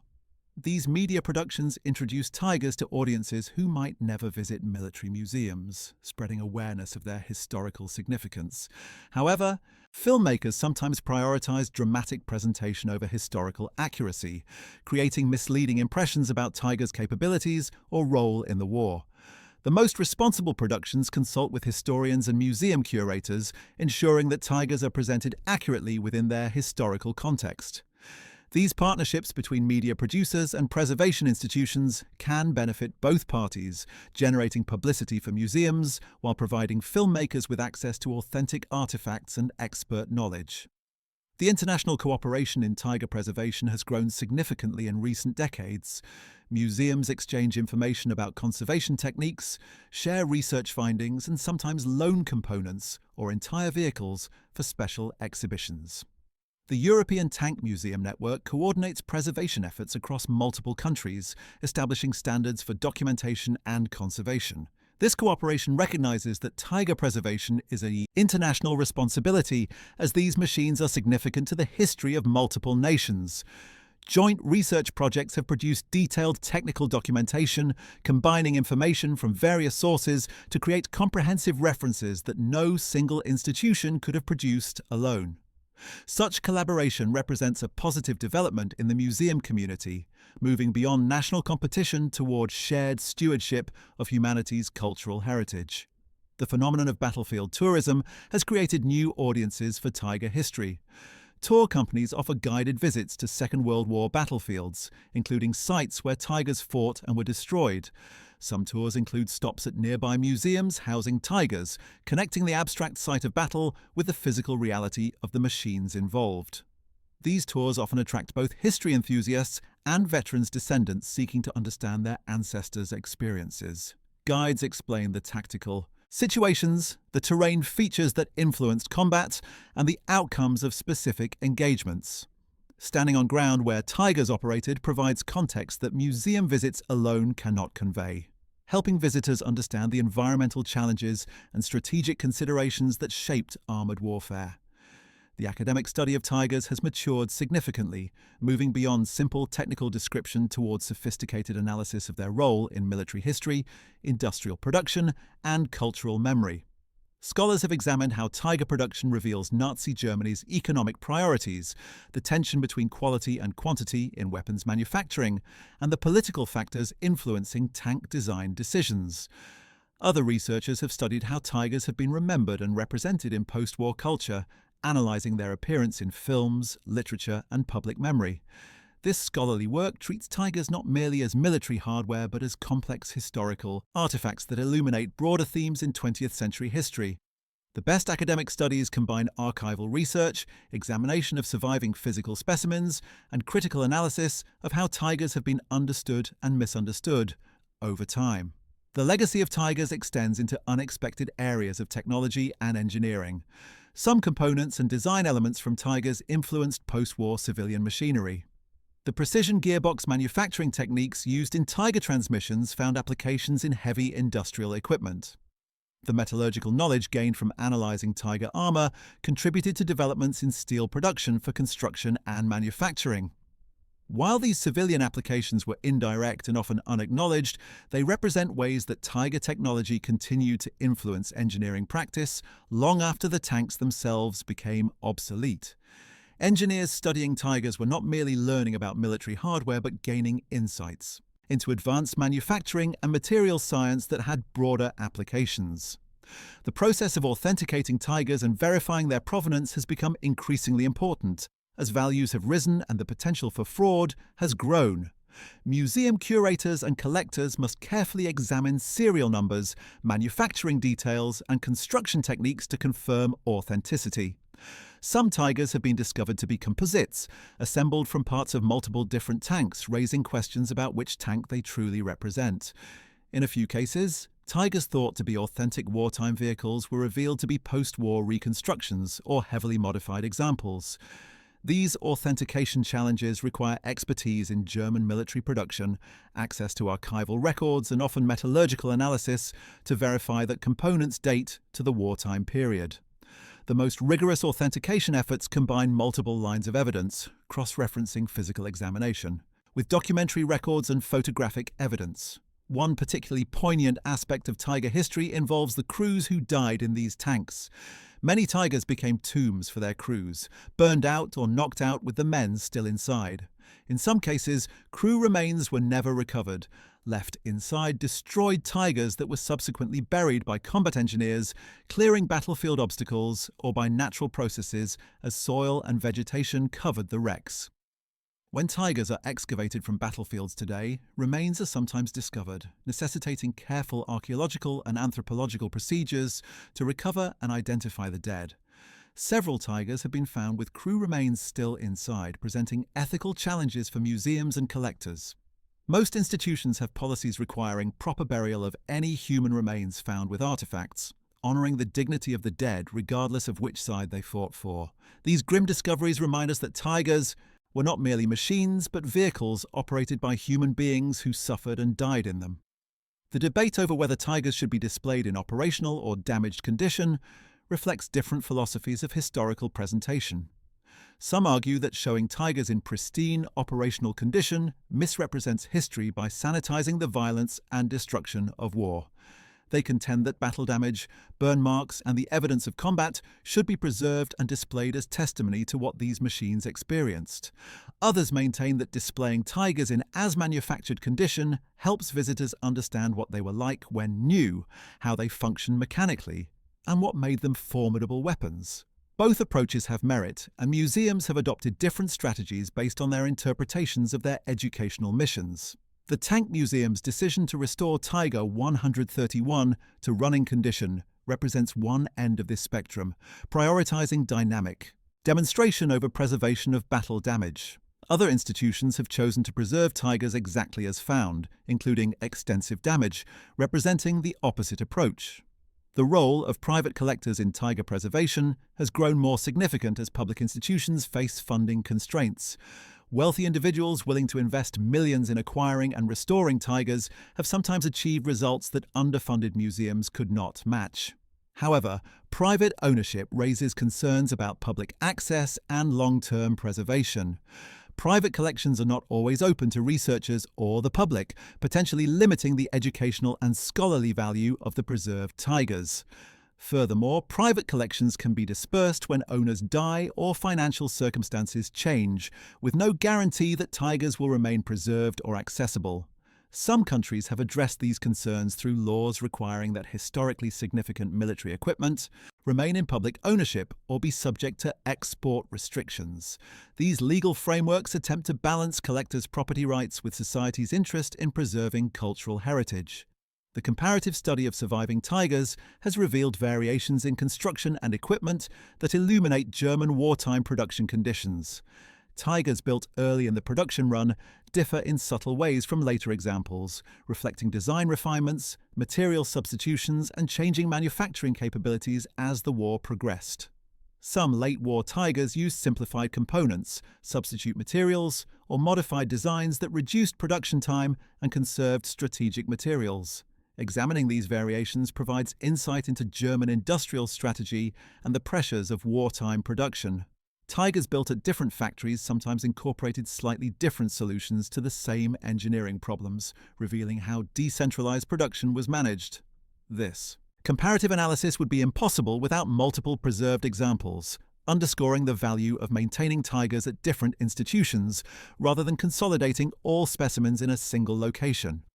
The question of how many tigers truly survive is complicated by definitional issues.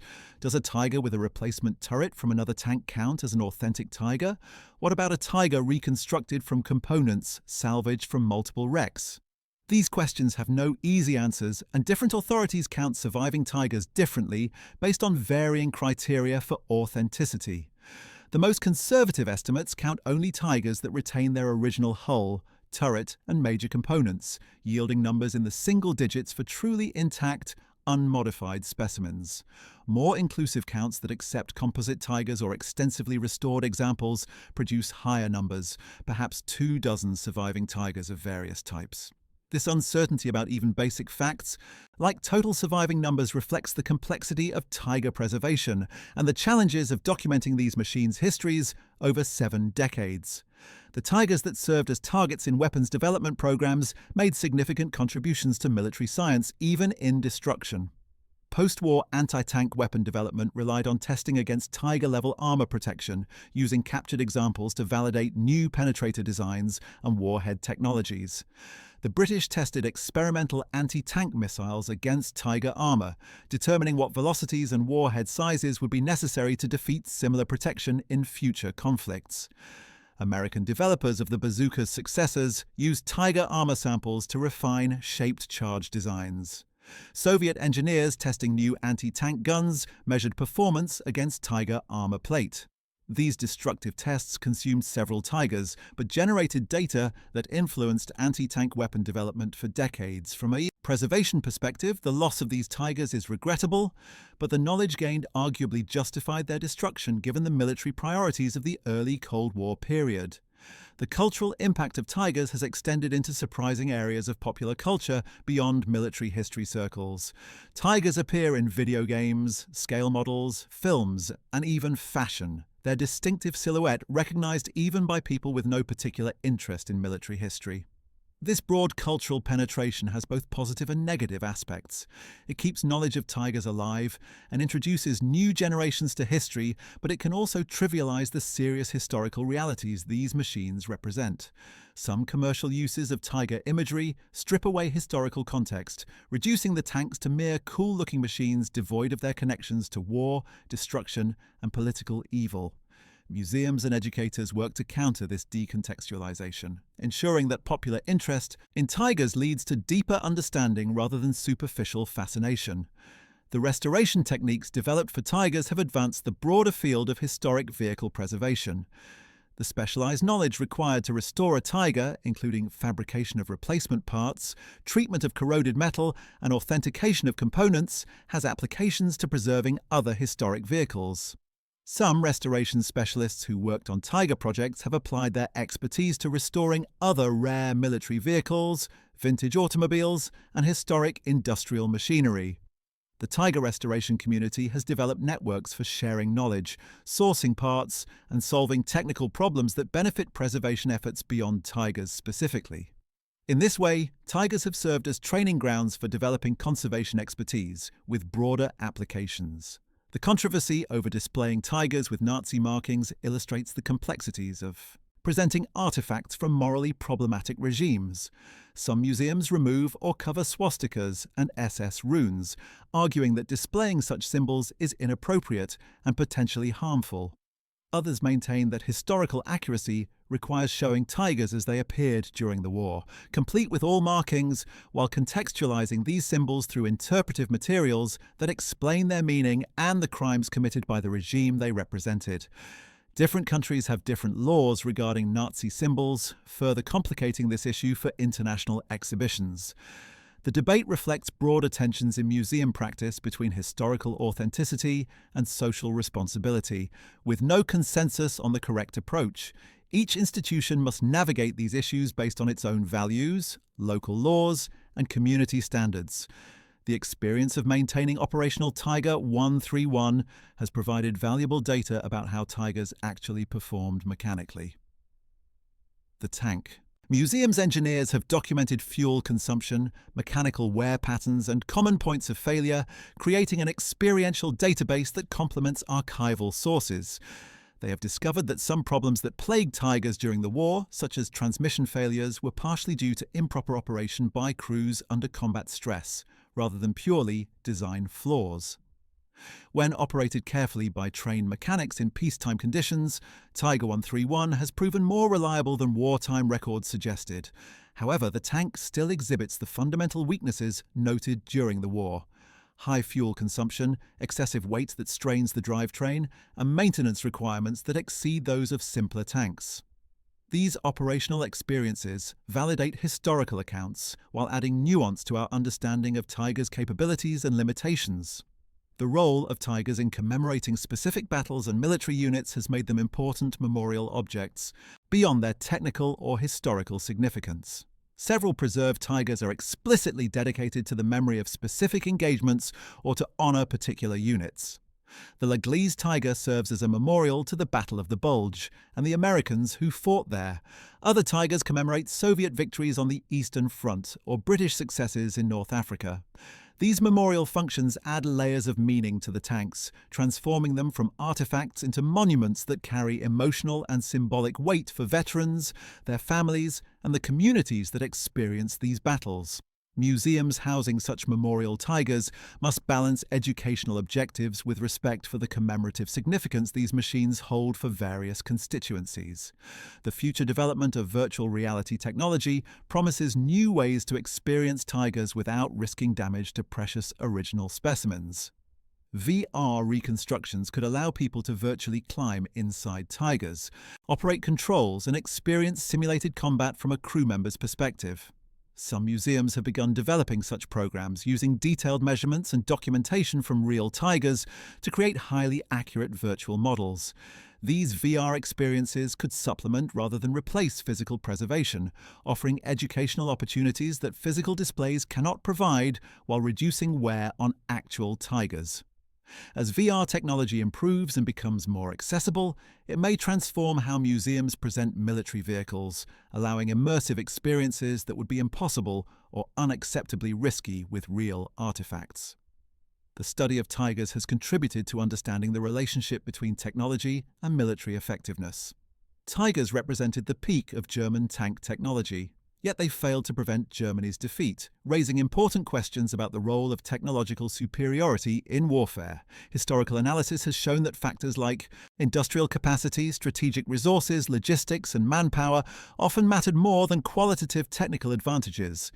Germany's decision to produce sophisticated, expensive Tigers rather than larger numbers of simpler tanks arguably weakened rather than strengthened its military position. This lesson has relevance beyond World War II, informing contemporary debates about military procurement and the balance between quality and quantity in weapons acquisition. The Tiger serves as a cautionary tale about the limits of technological superiority when facing opponents with greater overall resources. The phenomenon of Tiger forgeries and fraudulent parts has grown as values have increased. Unscrupulous dealers have sold components falsely claimed to be from Tigers, knowing that buyers may lack the expertise to authenticate parts. Some forgeries are remarkably sophisticated, using period-appropriate materials and manufacturing techniques to create convincing fakes. The most blatant forgeries involve complete tanks built from scratch and falsely represented as restored wartime Tigers. Authentication experts have developed techniques to detect forgeries, including metallurgical analysis to date metal components, examination of manufacturing marks and serial numbers, and comparison with documented Tigers. The market has gradually become more sophisticated, with buyers demanding rigorous provenance documentation and independent authentication before purchasing expensive Tiger-related items. The archival research supporting Tiger preservation and documentation has uncovered fascinating details about individual tanks and their crews. Researchers have traced the service histories of specific Tigers, documenting their movements between units, the battles they fought, and sometimes the circumstances of their destruction. This research combines German military records, Allied intelligence reports, unit war diaries, and post-war interrogations of German personnel. In some cases, researchers have even identified individual crew members, learning their names, backgrounds, and fates. This granular research transforms anonymous museum displays into vehicles with known histories and human stories, adding depth and emotional resonance to exhibitions. When visitors learn that a specific Tiger was crewed by identifiable individuals who can be researched and understood as people, the historical reality becomes more immediate and powerful. The economics of Tiger preservation present serious challenges for the future.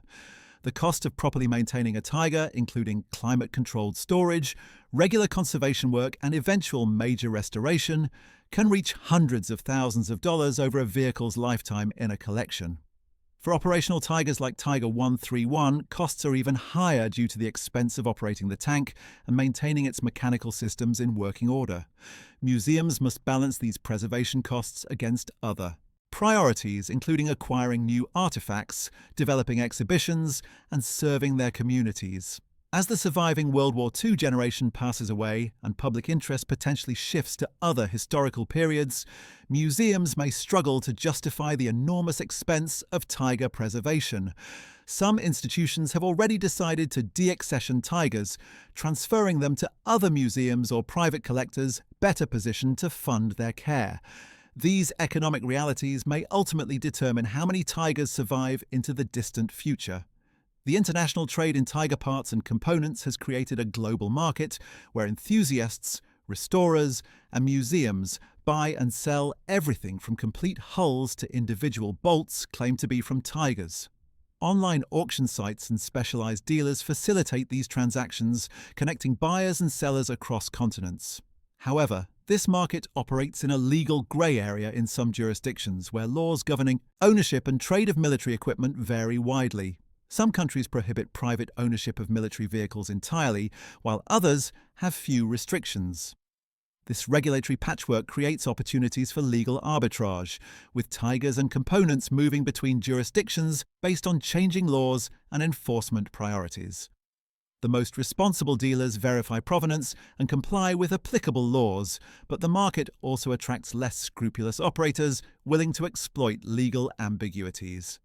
The contribution of tigers to understanding World War II industrial history has proven substantial. Economic historians studying Nazi Germany's war production have used tigers as case studies illustrating the regime's industrial policies, resource allocation decisions, and manufacturing capabilities. The enormous resources devoted to tiger production, despite Germany's strategic situation by 1943 and 1944, reveals much about Nazi priorities and decision-making. Each tiger required approximately 300,000 man-hours to produce, consumed substantial quantities of strategic materials, including nickel and molybdenum, and tied up manufacturing capacity that could have produced other weapons. The persistence of tiger production, even as Germany's position deteriorated, demonstrates both the regime's commitment to qualitative superiority in weapons and its failure to adapt to the reality of multi-front total war against opponents with greater industrial capacity. The tigers lost to demolition and scrapping in the immediate post-war years represent a tragedy from a preservation perspective, but were understandable given the historical context. Europe in 1945 faced desperate shortages of basic materials, widespread destruction, displaced populations, and economic collapse. Captured German military equipment was viewed primarily as scrap metal, a resource to be recycled into reconstruction materials rather than preserved as historical artifacts. The few voices arguing for preservation were overwhelmed by immediate practical needs. Only decades later, as Europe recovered and historical consciousness evolved, did the magnitude of what had been lost become apparent. By then, the vast majority of tigers had been destroyed, with only the few specimens secured by military organizations or displayed as war trophies surviving. This pattern of destruction, followed by belated recognition of value, has repeated with other categories of historical artifacts, suggesting broader lessons about the importance of preservation advocacy even during periods of crisis. The tigers that ended up in unusual locations often have the most interesting stories. One tiger reportedly reached South America, sold as surplus by an allied government, and eventually acquired by a collector in Argentina. Another allegedly ended up in Asia, though documentation is sparse and the claim unverified. These exotic destinations, if authentic, resulted from the chaotic post-war disposition of captured equipment when military authorities were eager to clear storage facilities and sometimes sold equipment to whoever would pay. The authenticity of such claims is difficult to verify given the passage of time and the lack of documentation, but they illustrate the far-reaching dispersal of tigers in the war's aftermath.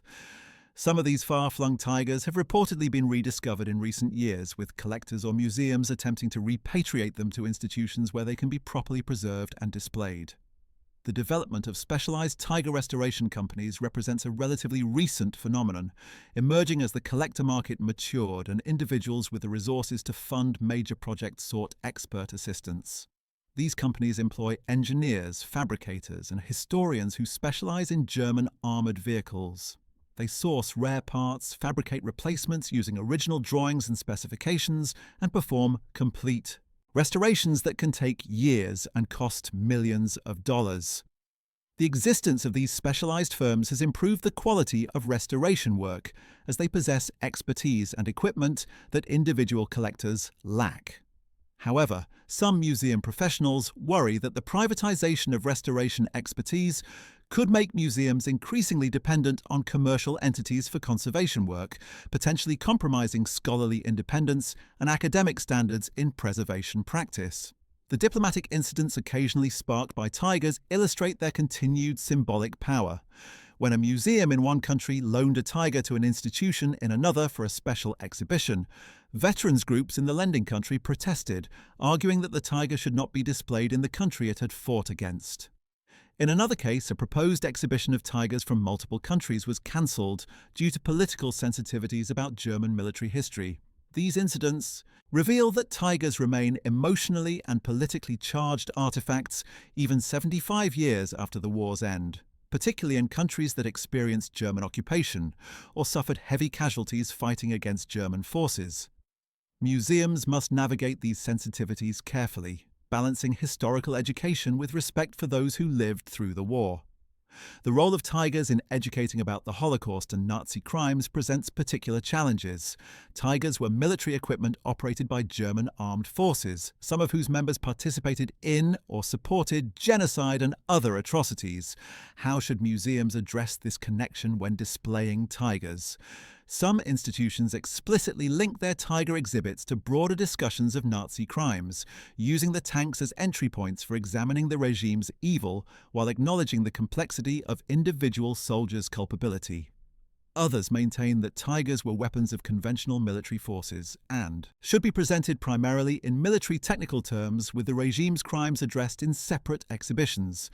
This debate reflects broader questions about how to present artifacts from morally problematic historical periods, with no consensus on the correct approach but general agreement that ignoring the political context would be irresponsible.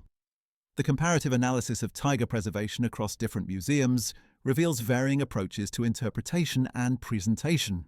German museums tend to emphasize technical aspects and operational history, while carefully contextualizing tigers within the larger narrative of Nazi aggression and defeat. British museums often highlight the Allied perspective, emphasizing how tigers were countered and eventually defeated. Russian museums present tigers as symbols of the enemy overcome through Soviet sacrifice and determination. American museums typically focus on technical analysis and the tiger's role in specific battles where US forces were engaged.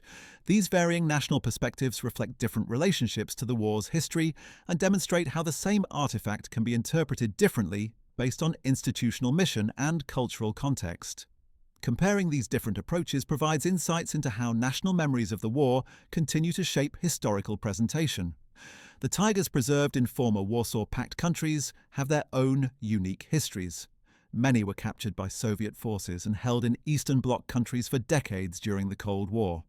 When the Soviet Union collapsed and these countries gained independence or reoriented toward the West, their tiger collections became accessible to international researchers for the first time.